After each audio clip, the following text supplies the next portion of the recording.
Buenas noches, buenas noches. Bueno, acá comienza una transmisión más de la noche que apagaron. Les habla Cristian Boitovies y hoy quiero hablarles de la soledad de los elegidos.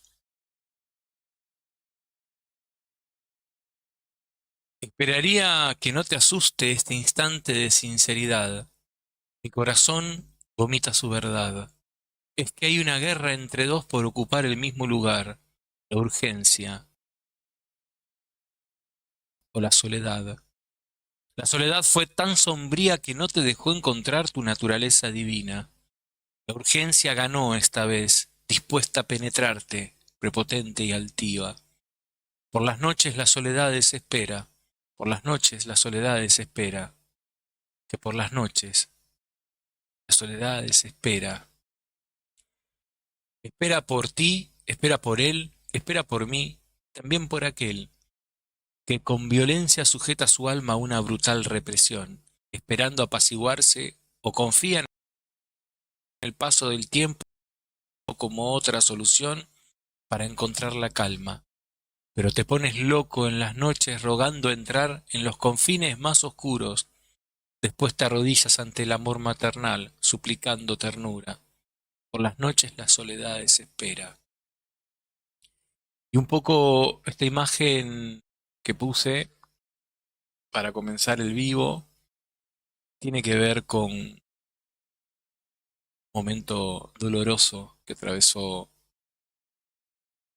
Puede ser para algunos un personaje histórico, para otros un maestro, para otros un dios, para otros un profeta, Jesús. Este es el huerto de Getsemaní. Y, y es clave este momento en la vida de Jesús, porque él estuvo varios años seguido por 12 apóstoles, poco y todo el pueblo. Y momentos atrás, momentos antes de esta situación, momentos antes de esta imagen, en que fue la última cena, y que él comenta que, bueno, que le queda poco tiempo, que ya había llegado su hora. Pedro le dice, ahí se entera que uno de los discípulos lo va a traicionar, y Pedro le dice, él dice, bueno, y muchos me van a negar. Y Pedro le dice, yo jamás te negaría, yo con vos hasta la muerte. Y entonces Jesús le dice, antes que cante el gallo, me vas a negar 3 veces. No, no puede ser, no puede ser, no puede ser. No, no, no puede ser. Efectivamente, lo termina negando. Y en este momento, donde están todos, esto es algo que digo yo, están quizás prófugos, porque los estaban buscando, ya sabían que los estaban buscando. Jesús tiene miedo, dice que él está triste, que su alma está triste hasta la muerte. Tengo el alma triste hasta la muerte. Y le pide a sus amigos, con quienes compartieron las andanzas, los milagros, multiplicación de panes, que por favor no se duerman, por favor no te duermas. Y él se va a rogar, le va a pedir al Padre que por favor, si está en él, no lo deje tomar esa copa, que la copa tiene que ver con el casamiento, que una vez ya le había dado, pero que bueno, que se haga la voluntad de él. Vuelve y están durmiendo y le dice a Pedro, te pedí que no te durmieras y no pudiste y te dormiste. Vuelve, por favor, quédense orando conmigo. Vuelve a ausentarse, a orar. Vuelve por 2 veces más y 2 veces más los discípulos se durmieron y al final Jesús les dice, bueno, llegó la hora. Este, este, este es el huerto del Getsemaní. Este pasaje, que es una de las historias que les quiero traer, tiene que ver con, pasa a veces, ¿no? Nosotros a veces tenemos muchos huertos de Getsemaní. Estamos solos, parece que estamos rodeados de gente que nos quiere. No es que no nos quieran, nos quieren. Pero quizás por infinitas cuestiones, por cansancio, por estrés, porque la vida los obliga a otras cosas, pueden prestar la atención que requieren. Nosotros nos sentimos agobiadamente solos, aunque acompañados. Otro momento, dar pasajes que me parece que son bastante ilustrativos. Otro momento, antes, en la antigüedad, que un monoteísta, había otros dioses y se le sacrificaban a esos dioses los hijos primogénitos. Resulta que Abraham, antes sin H y después con H, quería tener un hijo. En ese momento, tener un hijo era sinónimo de estar bendecido por Dios, estaba bendecido. Y con Sara ya eran años, le promete un hijo. Se ríen estos, no sé cuántos años, 200 años. Bueno, resulta que termina embarazada sin quererlo. Claro, como se ríe, como lo primero que pasó cuando fue la promesa, se rió, le pusieron Isaac, Isa. Pero ¿qué pasa? Dios le dice supuestamente, necesito que vayas a tal lugar y sacrifiques a Isaac para mí. Medio raro, ¿no? Si a lo que voy es la soledad de ese hombre. ¿A quién le iba a decir? Mira, Dios me dio un hijo y ahora Dios me lo saca y tengo que sacarlo. Me imagino a Abraham llevando al cordero y a su hijo, dándole al hijo que iban a hacer un hijo, llevando la cuerda. Imagino a Isaac, era bastante grande por lo que decían. La soledad de ambos, ¿no? Todos están caminando hacia ese lugar del sacrificio y ninguno, la verdad. Eso que ese hombre seguramente que decía no puede ser, ¿no? Sacas, igual cumplió la voluntad.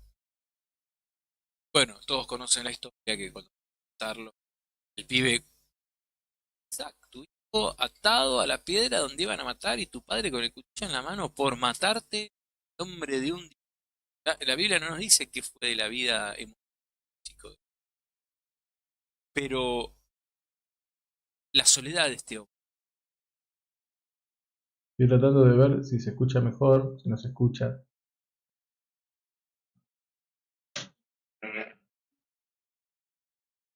Creo que se debe escuchar mejor ahí. Me parece. Me parece que sí.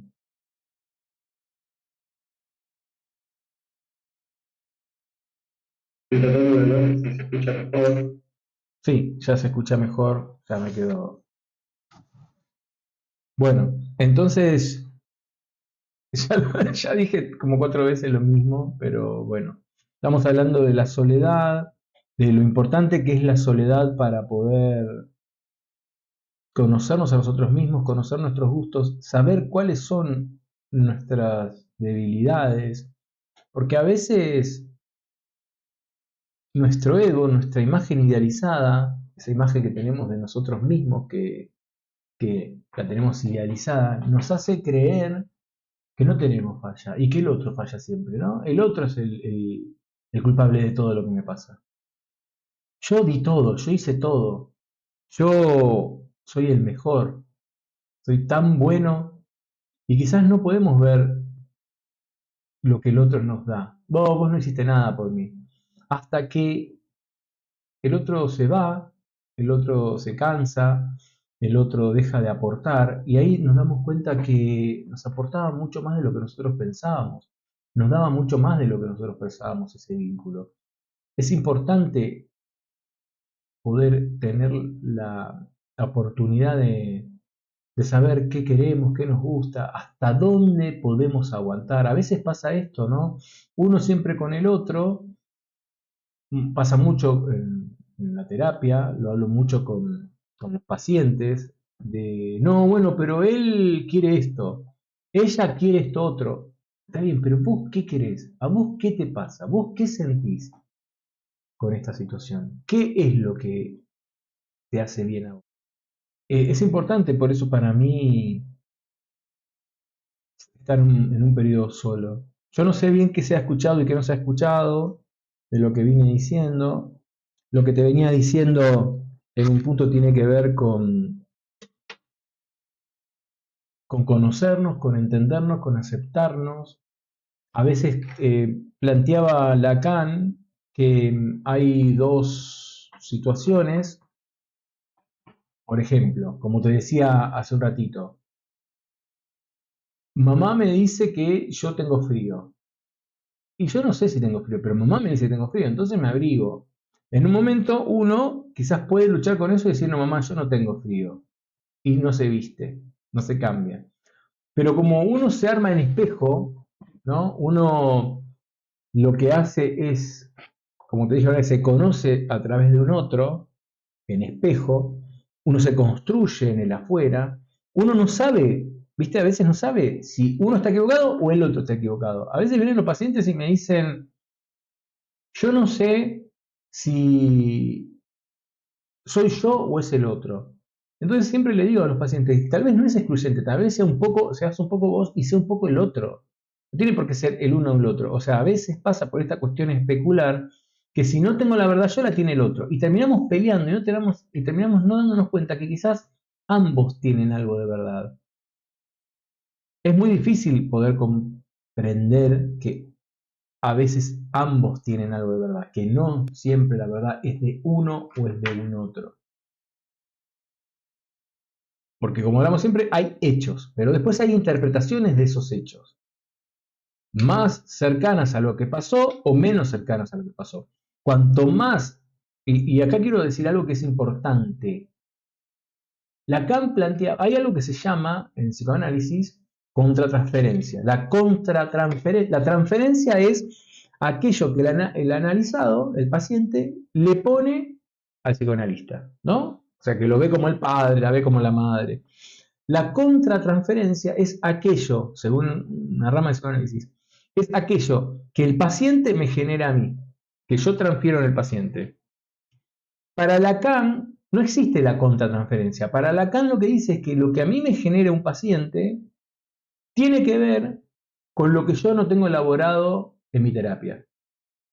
Entonces, cuando hablamos de personas que interpretan de manera diferente los sucesos, estamos hablando de personas que están atravesadas por emociones diferentes. A ver, una persona que fue abusada en su infancia y una persona que no lo fue, cuando vean una película, esa película que tenga que ver con algo que tenga relacionado con el abuso o algo que tenga que ver con eso, les va a tomar de una manera diferente y la van a entender de una manera diferente porque tiene que ver con lo que vivieron. Una persona que tiene un estrés postraumático por una guerra, cuando escucha ruidos fuertes, quizás lo hace asociar con las bombas, con la ametralladora, pero tiene que ver con la emoción. Entonces nosotros interpretamos porque somos seres emocionales. Hay un hecho que sí, el hecho es algo que nos atraviesa a todos. Mario dice, la culpa siempre es del otro, pateamos la pelota afuera, hacemos cargo de nuestras acciones, es trabajoso, mientras que la culpa sea del otro es más rápido y fácil. Sí, es así como lo decís vos, pero también es porque nosotros no nos tomamos el tiempo de conocernos, porque no tomamos el tiempo de estar solos, porque a veces pienso, ¿no? Hoy escuchaba a alguien que decía, nosotros estamos esperando que el presidente nos salve, y hay un nivel de violencia que depende de nosotros y no de un presidente. Y un poco es así, ¿no? Estamos esperando que el otro nos salve, que el otro nos... Un hecho mágico. Y hay un montón de cosas que nosotros podemos ir haciendo, que nosotros es nuestro deber ir modificando.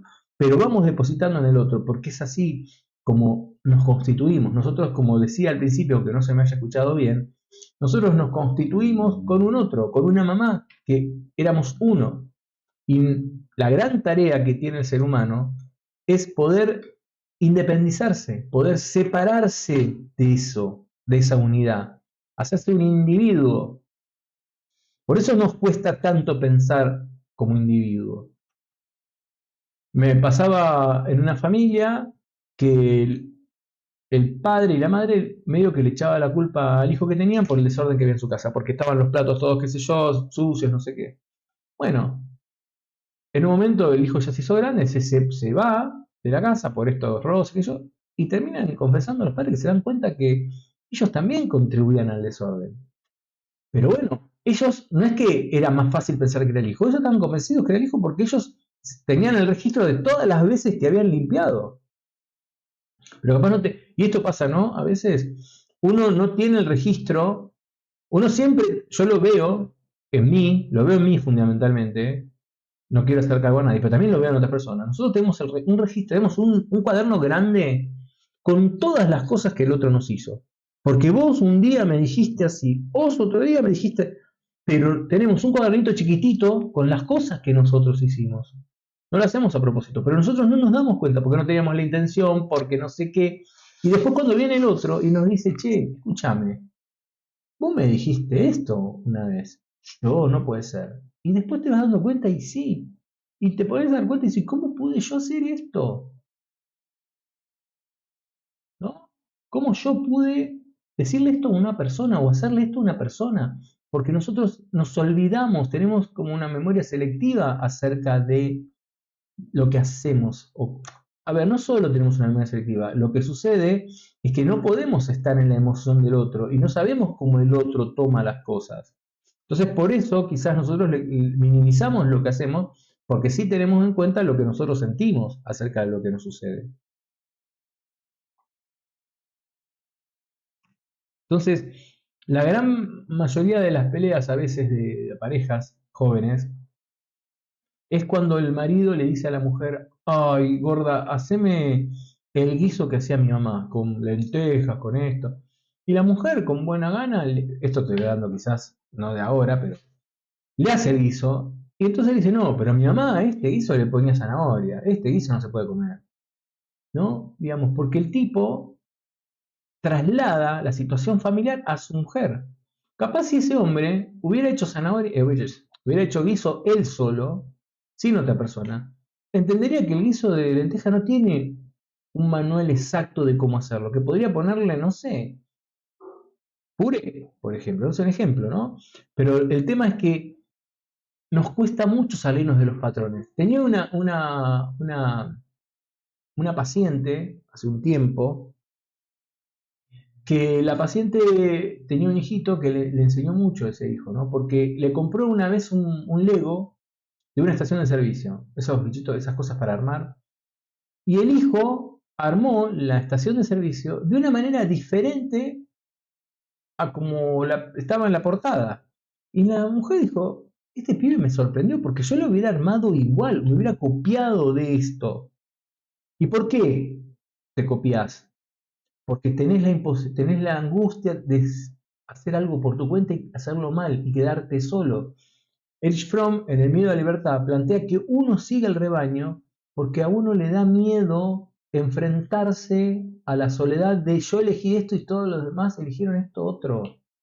Entonces preferimos la comodidad de seguir el rebaño, aunque esté equivocado, como te decía antes, que no sé si escuchó, coma mierda porque millones de moscas no pueden estar equivocadas, a bancarse la soledad de la propia decisión.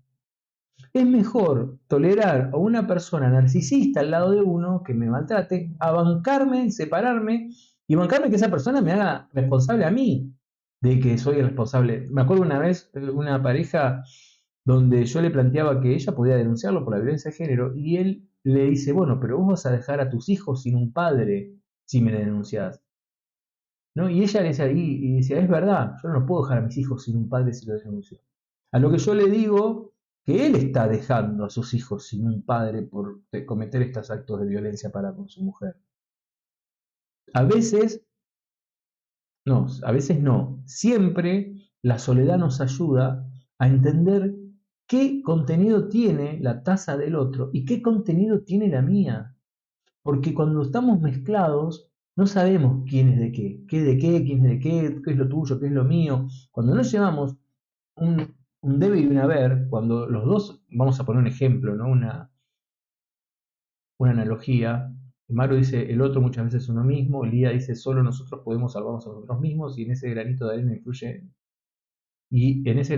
influyen en los demás. Si nosotros, supongamos, con una pareja ganamos lo mismo o ganamos más o menos parecido y gastamos y no llevamos una cuenta, nunca vamos a ver bien cuánto puso más, cuánto de quién es de quién, qué es de esto, quién es de otro, porque está todo fusionado. El tema de la soledad es esto, que nos ayuda en un punto a saber qué es mío, hasta dónde yo genero cosas en el otro, hasta dónde que en el vínculo se genera como una confusión, pues ya no sabemos qué es tuyo ni qué es mío. Por eso es importante la soledad. También, digamos, en su momento, al principio, Mónica decía juegos de manipulación. Sí, sí, inconsciente, ¿no? En la pareja, según el psicoanálisis vincular, siempre se generan juegos de poder. Siempre en el vínculo con un otro vas a encontrar juegos de poder, de dominación, conscientes o inconscientes. No por nada yo le traía estos ejemplos de la Biblia, que fueron elegidos, porque sí o sí tenían que atravesar por esta soledad. Porque en el ejemplo de Elías, este profeta que combate con estos 450 profetas equivocados, él podría decir, yo estoy equivocado. Y sin embargo, él siguió en la suya e hizo que los demás muriesen, ¿no? Bueno, es un ejemplo extremo, pero digamos, le generó igual, como hablamos alguna vez, este estrés, esta ansiedad que tuvo que tener en una cueva. Pero a veces no cometas un error porque todos lo hacen. Me acuerdo los adolescentes que decían eso, dicen eso. No, bueno, sí todos lo hacen. Bueno, no cometas el error porque todos lo hacen. Un poco estamos en... No creo... Tiene que ver con algo de la supervivencia. Cuando estábamos en las cavernas necesitábamos este espíritu gregario porque si no capaz nos comía un depredador. Entonces necesitábamos sentirnos que pertenecíamos a algo. Pero cuando éramos adolescentes, también necesitamos sentir que pertenecemos a algo, entonces tomamos cerveza o fumábamos, muchos empezaban a fumar en la adolescencia para sentir que compartían algo con sus pares. El tema es, para terminar hoy, la soledad es indispensable para bancarse quién es uno. La soledad es indispensable para atravesar la angustia de descubrir quién es uno. A veces prefiero no descubrir quién soy. Tal vez soy un ser maravilloso, pero prefiero quedarme cómodo en esto, en la discusión, en sentir que soy malo, que no valgo, que no sirvo. Quizás hay que desprenderse de todo eso y atravesar la angustia que implica el estar solo para poder llegar a la tierra prometida. Los israelitas, los hebreos, para ir a la tierra prometida pasaron por el desierto. Muchos años en el desierto pasaron. Es más, una generación no vio la tierra prometida. Pero también sabes por qué. Porque la atravesaron muy fácil. Pero el tema es que le tuvieron miedo. No creyeron en ellos mismos. Porque cuando vino uno de los espías, 3 espías, no, hay gigantes, nosotros no vamos a poder atravesarlo. Y como no creyeron ni en Dios, ni en la vida, ni en ellos, dieron un montón de vueltas en el desierto. Un montón de vueltas en el desierto. Y esto es lo que planteaba con lo de Jesús también. A veces nuestra angustia nos deja en un desierto. Y ese desierto, por más que esté rodeado de amigos, es algo que tenemos que atravesar. Y tenemos que entenderlo, porque si no seguimos buscando salvaciones y no existen. La soledad no es tan mala como nosotros pensamos. Hay pocos pensadores independientes. Sí, y un poco al principio, Maru, lo que hablaba de esto de independientes, que nosotros nunca somos independientes. Como yo decía al principio, nosotros, nuestra mente, nuestra capacidad de pensar, nos la dio la sociedad por intermedio de nuestra mamá y de nuestro papá. Nos prestaron el preconsciente para poder armar un montón de cosas, para saber que tenemos frío, para darnos un lenguaje, para poder, y después de ahí pudimos pensar. Entonces, nosotros no existe la independencia absoluta, Lía dice, la soledad nos invita a un descubrimiento personal y a mirarnos con nosotros mismos, ser nuestro mejor amigo. Sí, sí. Por eso, pero el tema, que quizás yo no sé que se ha escuchado bien y que no se ha escuchado, el tema es cuando, como nosotros al principio de nuestra vida, cuando nacemos, nos sentimos desamparados porque dependemos sí o sí de nuestros padres, sí o sí de nuestros padres que nos den, porque nosotros no podemos satisfacer nuestros deseos solos. En ese momento lo que sucede es que empezamos a equiparar el desamparo con la soledad. El desamparo es una porquería. La soledad, ya dice, nos hace valorar las compañías y poder elegir mejor.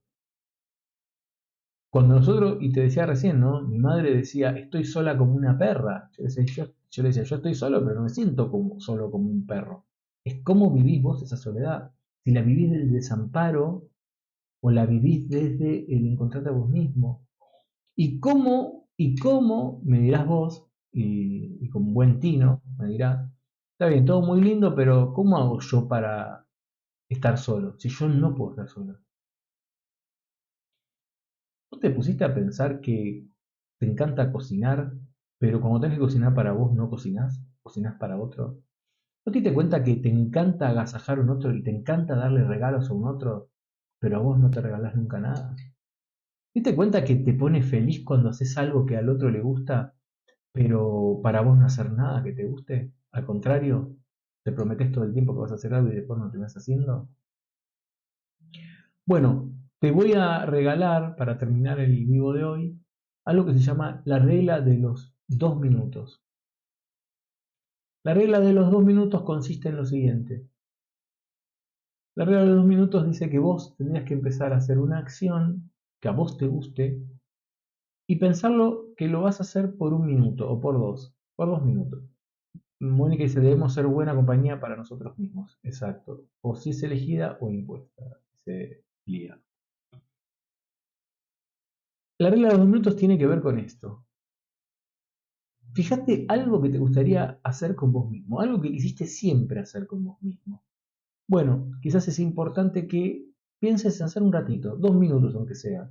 Suponete, siempre quise tocar un instrumento. Bueno, date 2 minutos para ir a comprarlo, para planear comprarlo. Imagínate qué sentirías si lo estarías haciendo. Me gustaría cocinar, pero no tengo fuerzas. Bueno, tomate 2 minutos. Decí que vas a dividir la planificación de la cocina en 2 minutos. Vas a hacer 2 minutos, vas a descansar 2 minutos. La trampa de los 2 minutos es vencer esta cuestión de la mente de que no quiero, no puedo, me da fiaca. Porque una vez que lo empezás a hacer, el cuerpo, la emoción, empiezan a generarse situaciones químicas de adrenalina, etcétera, dopamina, que te hacen sentirte bien. Y entonces querés terminarlo y después seguís y seguís. Entonces, esa es la trampa de los 2 minutos. El tema importante, acá me decía Maru, dice, en numerología hay que pasar las 9 vidas en el desierto para volver al lugar de origen. Lía, esa regla de los 2 minutos es amor propio. Sí, ¿no? Amor propio, un poco, sí, un poco tiene que ver con esto, tiene que ver con cómo generar un hábito de amor propio. Para poder estar solo, también leí por ahí arriba a alguien hacer las paces con uno mismo. Para poder estar solo, también uno tiene que empezar a apagar esa voz que nos maltrata, esa voz que nos dice que somos una porquería, esa voz que nos dice que somos una mala persona, esa voz que nos dice que hacemos las cosas mal. Esa voz que nos perturba es necesario que la apaguemos. Esa voz que nos dice, igual, así como sos, esa voz que nos dice, bueno, así como sos, ¿qué querés? Siempre vas a estar solo. Nadie te va a querer. Esa voz hay que apagarla. No te tiene que importar esa voz para poder empezar a ser vos mismo, para empezar a quererte. A, a ver, no necesitamos ser perfectos para que nos quieran. No necesitamos ser perfectos para querernos. Podemos querernos siendo lo que somos, imperfectos, porque somos imperfectos. Hagas lo que hagas, siempre vas a ser imperfecto. No hay alguien en el mundo que sea perfecto. No hay nadie. Todos tenemos algo. Y el tema es este. Hay personas que se quieren y hay personas que no se quieren. Suena lindo decir que eres a uno mismo, pero hay que intentarlo. Y la soledad es el mejor camino. El mejor camino para hacer las paces con vos mismo, el mejor camino para reconciliarte con vos mismo, el mejor camino para darte cuenta que quizás el otro no es el responsable de todo lo que le pasa a tu vida. Me parece sumamente valioso poder atravesar este desierto de la soledad. Y también entender que por más que estés rodeado de gente, hay momentos que te tocan estar solo. El momento de la muerte, por más que estés rodeado de gente, es algo que tienes que atravesar solo. El momento de decisiones claves en tu vida, por más que te digan lo que tenés que hacer, que vayas a terapia, que tengas el mejor amigo del mundo, es tu decisión y estás solo en esa decisión. En una enfermedad, por más que estés con los mejores médicos, estás solo. Tu cuerpo, el dolor no lo puedes transmitir a nadie. En una experiencia mística, si tuviste contacto con la trascendencia, estás solo porque no se lo puedes transmitir a nadie, no es transmisible. Entonces, la soledad es importante. Y también es importante para esto, ¿no? Vos imaginate, hay un ejemplo que siempre traigo, que tiene que ver con Moisés, y se replica en otros. Pero Moisés, le dieron una tarea a Moisés, y Moisés, como te dije siempre, era tartamudo, y no se sentía capaz de esa tarea. Y el tipo era tan humilde, y también pasó un momento de soledad, cuando tiene que escaparse porque mató a este egipcio, que cuando venía el pueblo le decía de todo a Moisés. Y Moisés, teniendo la posibilidad, porque Dios un poco le daba esa posibilidad, porque Dios cada tanto decía, a estos los tenemos que matar a todos, los voy a exterminar a todos. En vez de Moisés, en vez de decir, sí, la verdad, lo que me hizo lo que me hizo otro, mátalos a todos. Moisés le pedía a Dios que por favor nos exterminara, que por favor que los disculpara. Jesús hizo algo parecido. Pero vos, ¿por qué pensás que pasó eso? Porque tenían esta cuestión de darse cuenta de qué era del otro y qué era de uno. Cuando Moisés le decían, claro, a ver, Dios habla con vos nada más, como sos un mequetrefe, sos un estafador. Muesé sabía quién era, Moisés sabía qué estaba haciendo y se daba cuenta que lo que estaban diciendo no tenía que ver con él. Cuando a Jesús lo muelen a palos y lo crucifican y dice en la cruz, perdónalo porque no saben lo que hacen, es porque él sabía quién era y sabía que era inocente de lo que estaba sucediendo, pero porque se conocía, porque tuvo momentos de soledad. No te olvides que él estuvo en el desierto. Todos debemos pasar por el desierto, todos debemos pasar por esto. A ver, todos no. Por eso digo, la soledad de los elegidos. Y para terminar un poco el video de hoy, también hay otros elegidos que tienen que ver con la soledad, que tienen que ver con, quizás si querés algo místico, con algo que tenés que hacer en tu vida. Y son estas personas que son los chivos expiatorios de la familia. El chivo expiatorio, ¿qué era el chivo expiatorio? Muchas veces te lo dije en Yom Kippur, en el Día del Perdón, habían dos chivos, uno se sorteaban y uno era sacrificado y el otro era expulsado para Sazael, para el desierto. Y moría ahí y cargaba con los pecados de todo el pueblo. Michel Rivière toma el chivo expiatorio para señalar a ese individuo de la familia que es ¿cómo te puedo decir? El que lleva todos los pecados, toda la locura de la familia. La familia no se hace cargo de su locura y lo deposita en esta persona.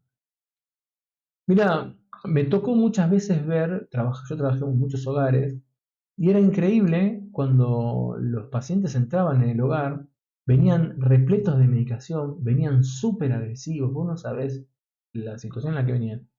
Y a medida que entraban en el hogar, estos pacientes se les bajaba la medicación, algunos estaban con cero medicación y su comportamiento había disminuido. Y tiene que ver con esto, ¿no? Con que el otro proyecta, como encuentra una grita en el otro, proyecta su locura en el otro. Y el loco es el otro.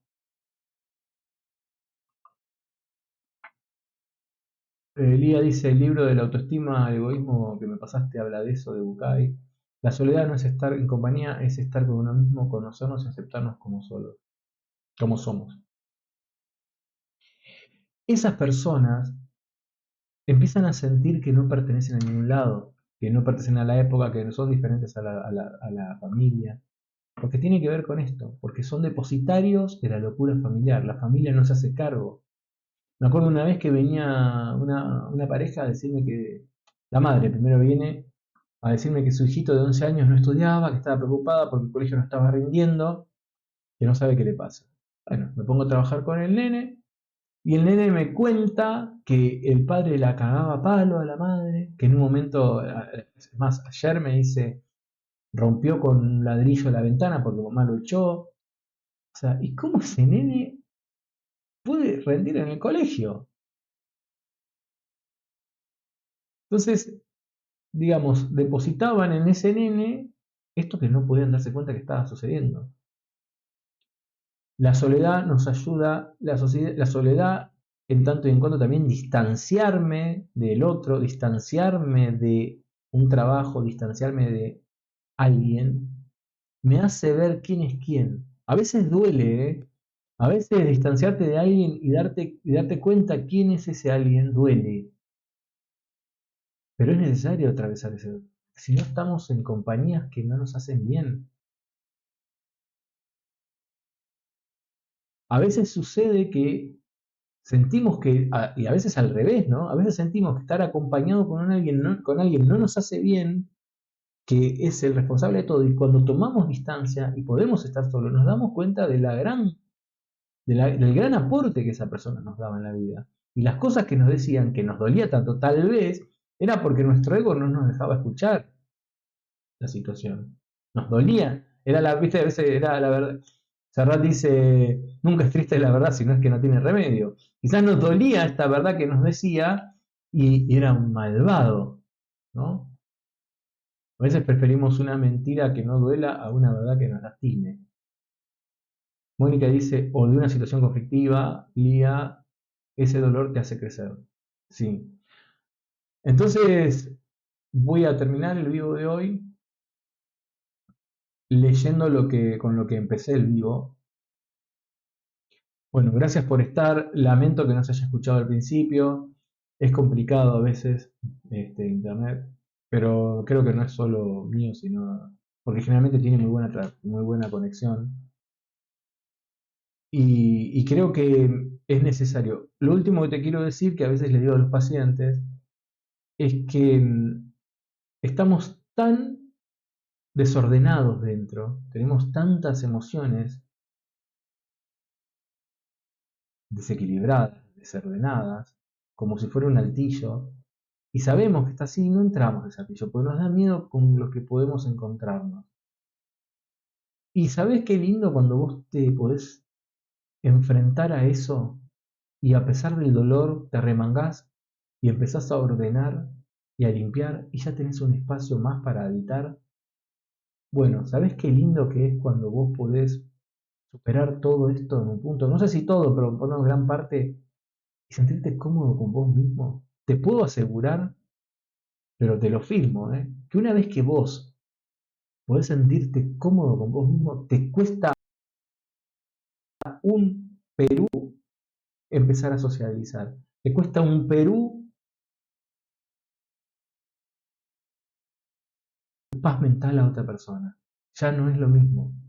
Por eso es fundamental atravesar la soledad y creo que la soledad es de los elegidos. No todo el mundo puede atravesar la soledad, no todo el mundo atraviesa el desierto. ¿Sabés lo que le decían los hebreos?